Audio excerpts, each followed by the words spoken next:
It's update time.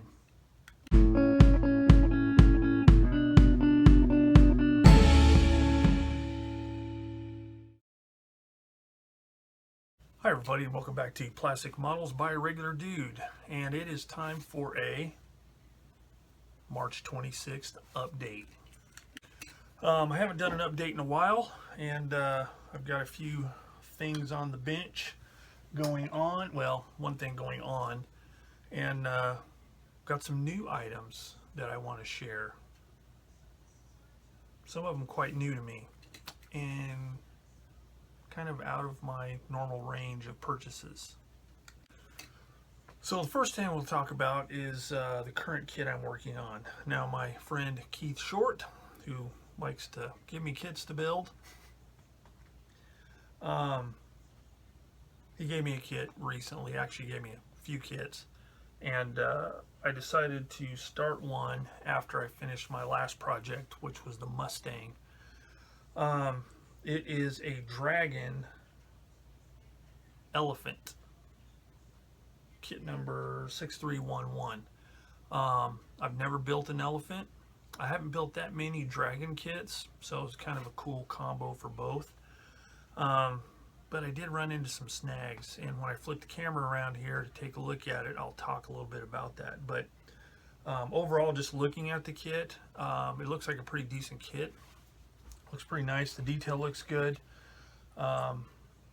As is common with Dragon kits, sometimes they have a whole lot of extra parts, which means there's a lot of sprues combined from different kits to make whatever version is in the box I'm building. But that doesn't seem to be the case in this particular kit. So let me flip the camera around and I'll show you what I've got going so far with it. So just a quick look, and I'm not going to talk about all the stuff I was going to, but it's pretty complicated. I talk about it in detail in the actual build videos that will be coming up soon. But this is what I've got done so far.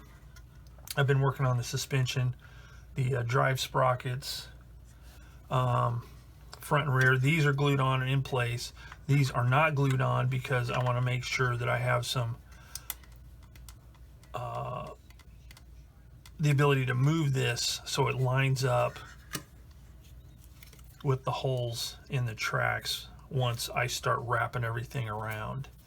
One of them glued, that's fine because that'll be the anchor point. But then this one I may have to shift it just a little bit to get it to line up with the holes in the tracks. And then we have the suspension components, which I had to modify. And again, I'll talk about that in the build videos themselves. But it's coming along, and I should be able to get a bit more of it done this weekend, hopefully. So that is the current kit that I'm working on. So, new stuff. I have recently acquired a few items through my travels and in buying stuff online. So let's see, what do I want to talk about first? Let's talk about some stuff I picked up this last week while I was in Las Vegas.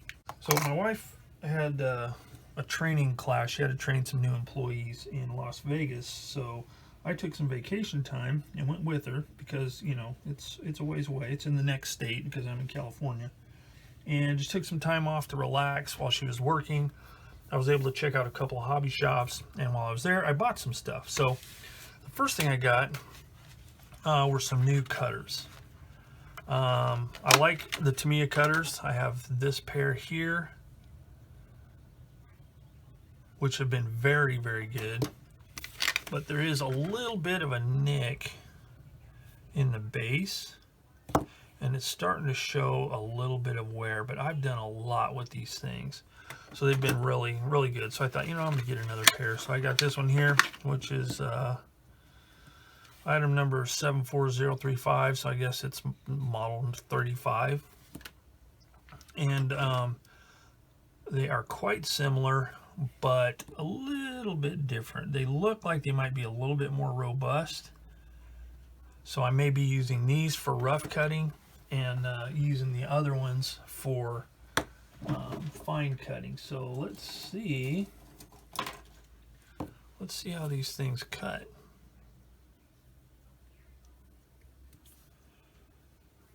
This is a really small part, so it may not be the best thing to sample, but yeah, cuts really good.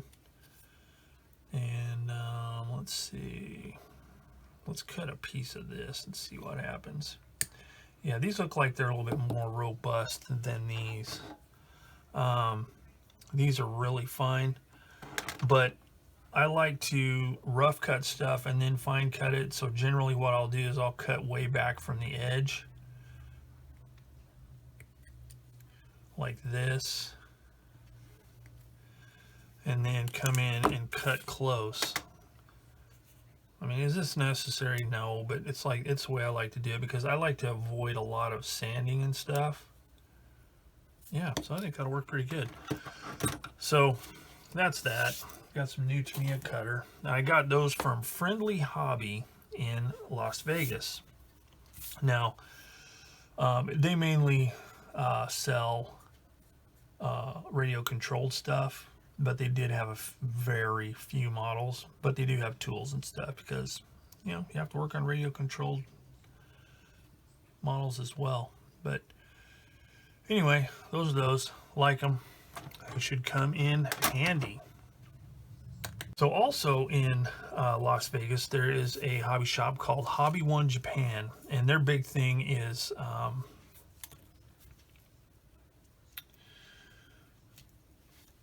Gundam stuff. They have a lot of Gundam stuff, but they do have some model kits, and they have a lot of supplies. They have a really well-stocked paint section. Really small shop, but they do have quite a bit of stuff. So while I was there, last time I was there, I picked up this paintbrush right here, Tamiya Modeling Brush HG. And I really like this brush. The bristles on it are really nice. It holds its shape really well. I like the largish handle, and it's just a really good brush. So while I was there, I thought, you know, I'm gonna get another Tamiya brush because, you know, they seem to be good brushes. So I got this one here, which is a HF, a high finish. It doesn't have as big a handle on it, but I got it because it has kind of more of a wide, it's not totally pointed. It's not a round brush. It's more of a flat. And that'll come in handy for doing brush painting stuff, like painting cockpit parts or, you know, road wheels, whatever. So it looks like a pretty nice brush. So looking forward to trying that one out. And then I also got some saws, because right now the only saw I really have is this X-Acto large-ish saw. Really good saw. I really like it. I've used my old one. I've been using since, good grief, since the 80s. And it started to get kind of worn out because they have really fine teeth on them. So I finally got a new one. But I wanted something smaller, so I got these here because, let me open this up. You can use these with a regular hobby blade handle, like an X-Acto or whatever. So let me show you. They give you like these cool little instructions here, 4 languages. And basically you just snap off the saw from the metal plate, which I'll do here in just a second if I can get it off this card. I like the way it comes on this really heavy card to kind of keep them from getting damaged. So let's see, how can we remove this? Well, basically all you have to do is this. Just bend it back and forth, and it snaps right off. Okay, so then what you do,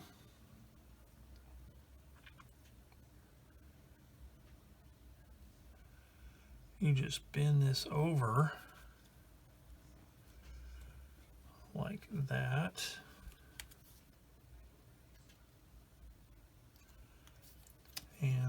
like, probably be easier with my photo etch bender, but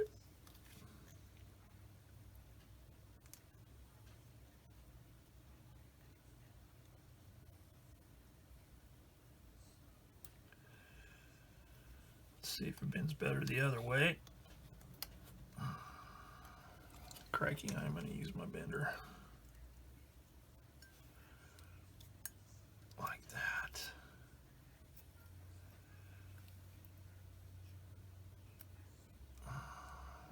Yeah. Boy, this is tougher than I thought it was going to be. Okay, there we go. Ah.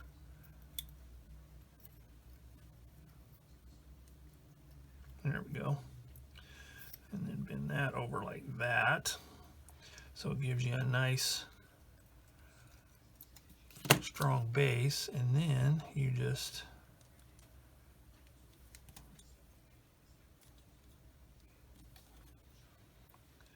put this in here like that.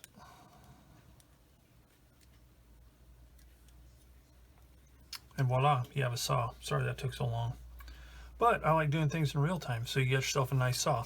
And there's different, got this angled one here, this curved one here that's curved all the way around. I found that that particular style, because I have a really ultra fine one that I got from my buddy Steve Mottram a long time ago. If you still watch these, Steve, hope so, but thanks. Then a real long curved one like that.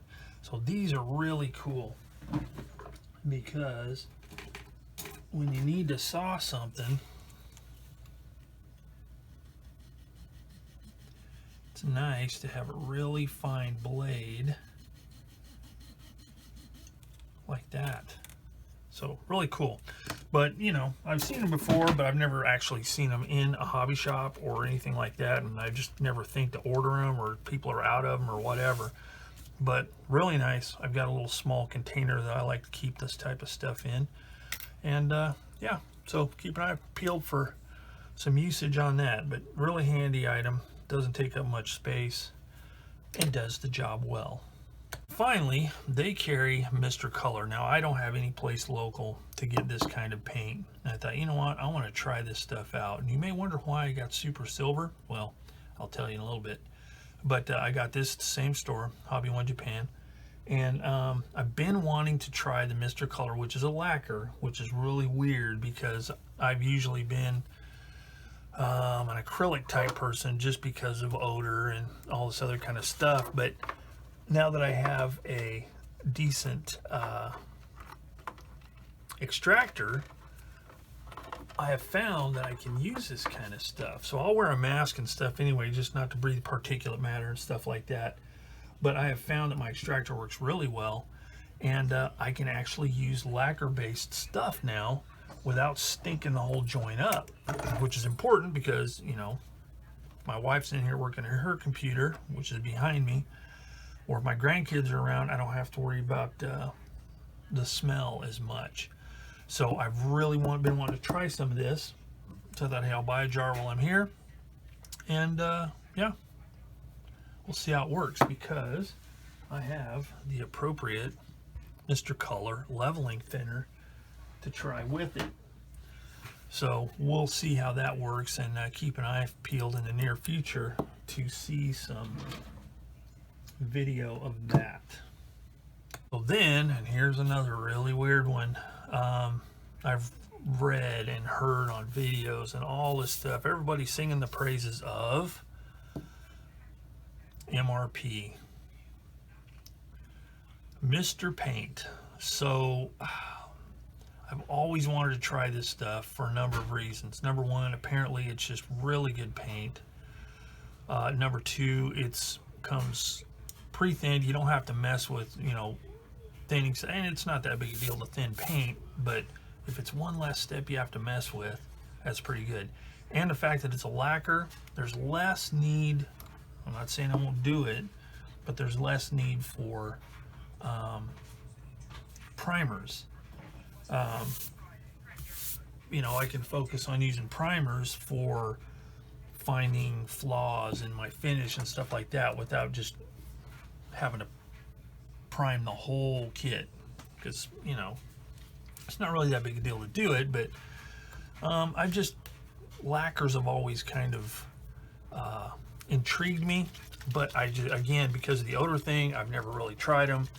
And the fact that you can run it at such a low pressure, and it's good for close-in work and all that kind of stuff, and see, it just mixes up really quick. And it just, I've been really wanting to try it, so I'll be doing some video on this as well, trying it out. And the main reason I got this is because I'm going to be using these paints on the elephant, because these are the colors that I'm going to be painting. This is a primer here. I just got this because if I need to have some primer showing somewhere for some reason, or if I want to do chipping or whatever. But those are the ones I wanted to try. So I ordered those. Oh, you know, I forgot to tell you that I ordered those from Sprue Brothers. That's probably my most used general hobby supplier online. They carry a very good variety. Their service is really good. And they're really quick. And there's other places I get stuff from as well, but for just general all around, whether it be tools, paint, supplies, kits, parts, whatever, Sprue Brothers generally has a really good selection, and their service is really good, really quick. So but that's where I got the the MRP paints to try out. So keep an eye peeled real soon for that.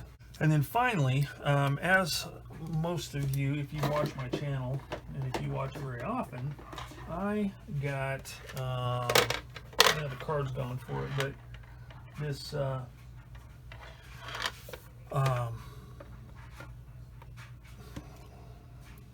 Mr. Hobby Procon Boy or something like that, PS290 airbrush for spraying like solid colors, primers and stuff like that. And then, like I said, I still intend on using primers even though I'm using lacquers, but you know, it just gives me flexibility. But because it's got a 0.5 needle, and it's a trigger pull double action airbrush. And the reason that I've gone with the trigger type, it's just a little easier, I have found, for me than it used to be. You know, because I used to use just regular double action airbrush where you know, push down and pull back. My fine dexterity, especially when I'm doing close-in work for like camouflage schemes on, you know, armor, or mottling schemes on German aircraft or whatever, I just don't have that fine dexterity like I used to. So I've gone with trigger type airbrushes. The first one I got was this one, the TRN1 Neo for Iwata, for doing my double action work and for doing camo schemes and stuff like that. And I'm finding more and more that I'm using this for everything. It comes with 2 color cups, a large one and this small one, and I just like the feel of it. I can really control it well, and so triggers, they're great. So that's why I got this. Now the one difference on this one is that this is the way it comes. It doesn't have a nice pistol grip like that TRN1 does. So you kind of got to hold the hose, and it's just not quite, I mean, it works fine, but it's not quite as, it's a little more unwieldy than that one. So I looked around, and they make a handle. Mr. Hobby makes a handle for this thing. So I ordered one, and I'm going to show you just how easy it is to do. This is the package for it. I got this from Spray Gunner. Now, keep in mind, these people don't know I'm saying this. I'm just telling you where I'm getting this stuff in case you need stuff like this. So this is not a paid promotion. But they have really good service. I've gotten some paints from them before. They have good service. They answer emails really quickly. They're very knowledgeable. Good stuff. So got that from Spray Gunner. Anyway, it's basically 3 parts. You get the handle, the extension, and a lock ring. And this is what you do. If you have one of these here quick release deals, just whoops, take it off, And then it's got an O-ring in there to seal right there. So you just screw that into place till you feel it bottom out, and then just tighten it up. Then you take the groovy handle, and it'll kind of hang up on this ring right here, but it just punches right by it, no problem. And just push it up into place like that. Take the locking ring like this. Thread that baby right there. Quick release. Boom. Handle. Total control. Awesome. I dig it. So that's what else I got here. Just came in the mail while I was in Vegas, actually. So I had stuff waiting for me when I got back. So now I have a handle. I'm really stoked. And it'll make my airbrushing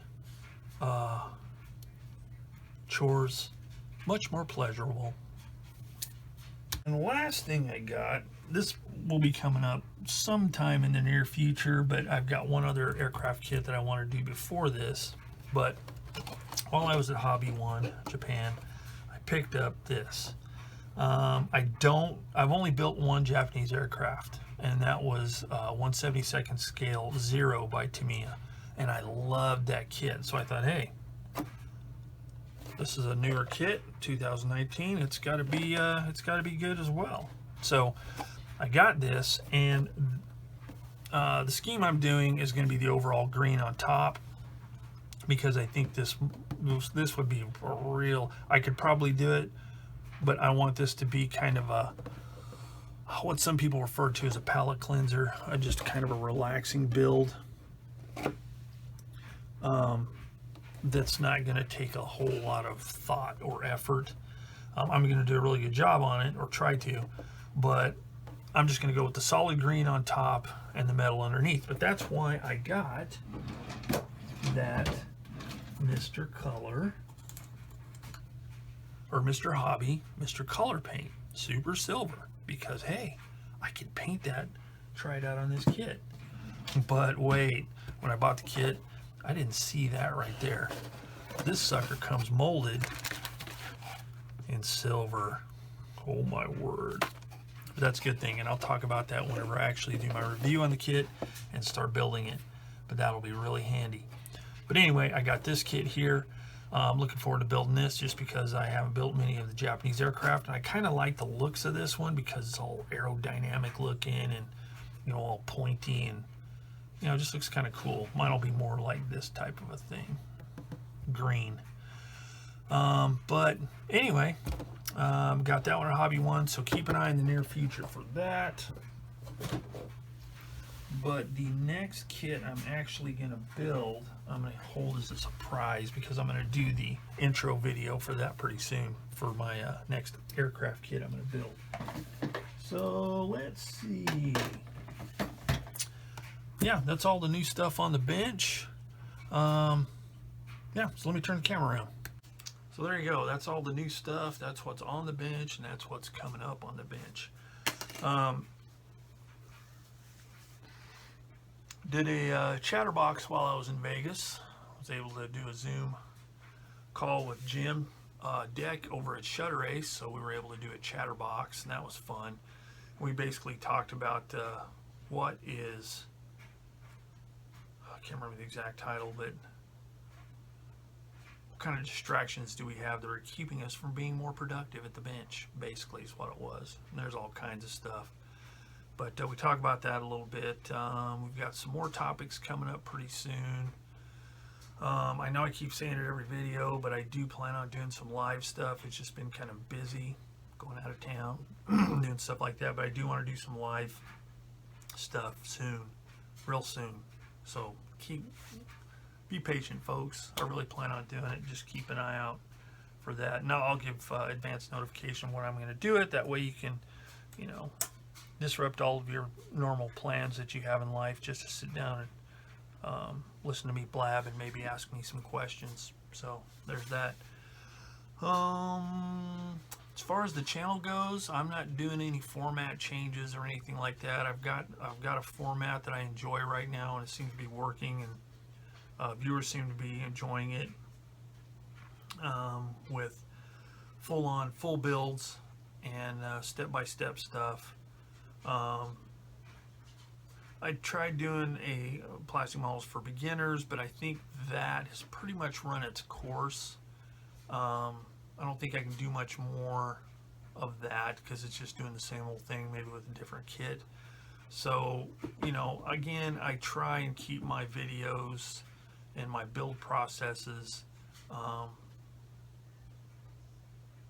configured in a way that anybody can do it. You know, anybody that's maybe built, you know, even some of the more, I don't want to say more advanced stuff I build, because I don't really build that advanced stuff, but some of the stuff that I build, that even with a couple of kits under a person's belt, he or she could do what I'm doing. I don't try and do stuff that other people are not capable of doing. I try and keep my stuff simple. I don't do real advanced, you know, build, you know, techniques and stuff like that. I try and keep it, you know, attainable for everyone. So basically all of my builds from here on, no more of the plastic models for beginners, because those just kind of, they're not working the way I want them to anymore. The first few I did were pretty good, but now they're just kind of all the same. So all my stuff will just be build videos step by step,